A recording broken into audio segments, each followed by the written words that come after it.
So, may timbura tayo dito, tsaka sili na green, sili na red, at garlic. So, itong potato, i-slice natin ng malinipis na. So, i-slice natin siya ng malinipis.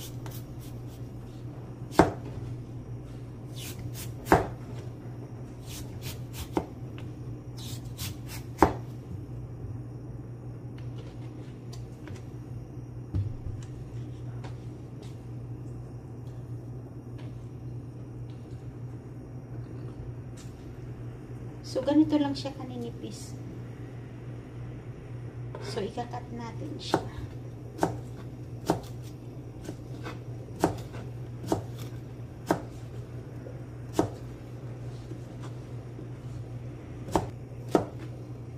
So, ganito rin siya kaninipis.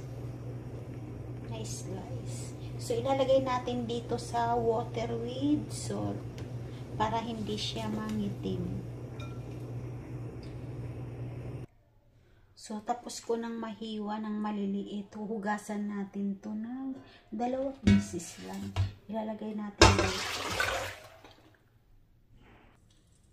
So, nahugasan ko na siya 2 beses. Maglalagay na tayo ng mantika sa pan. So, mantika.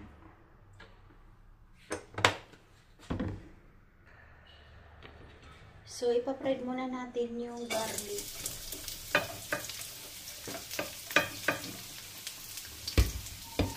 Mix natin.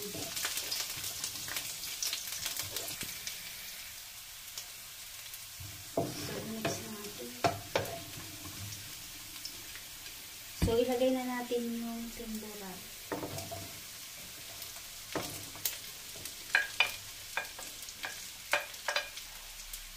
So, mix natin.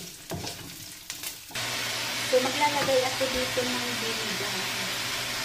Rice vinegar ang ilalagay ko. So, 2 spoon na.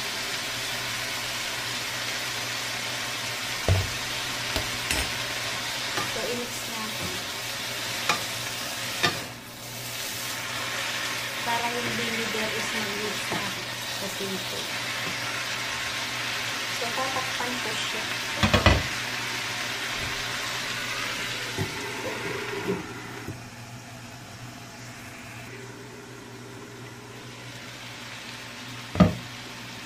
So, i-mix natin para hindi soy.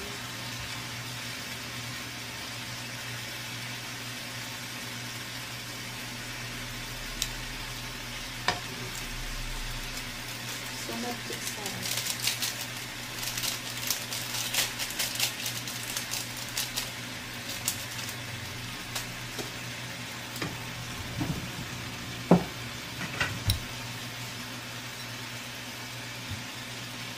Kaunting sauce.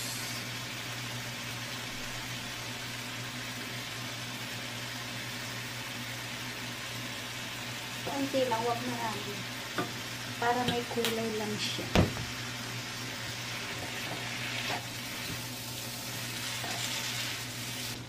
Wow, ang bango. So, i-mix na natin.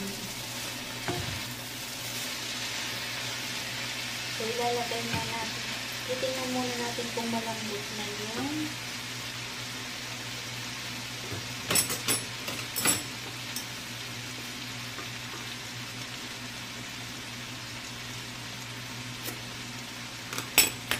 So, ilagay na natin yung sili.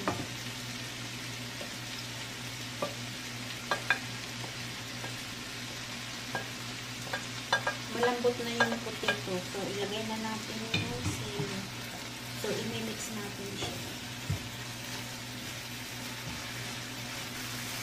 At maglalagay tayo ng seasoning oil. So, huwag marami, kaunti lang.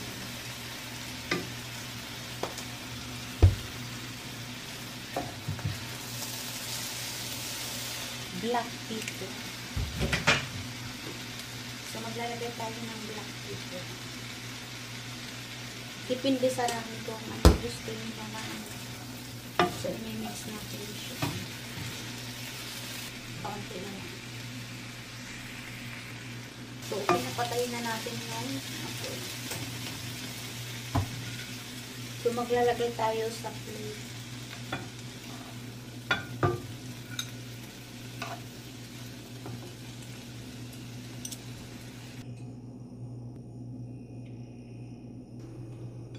Guys, maraming salamat po sa inyong lahat sa panonood ng video ko. Thank you for watching. Love you po. Bye-bye.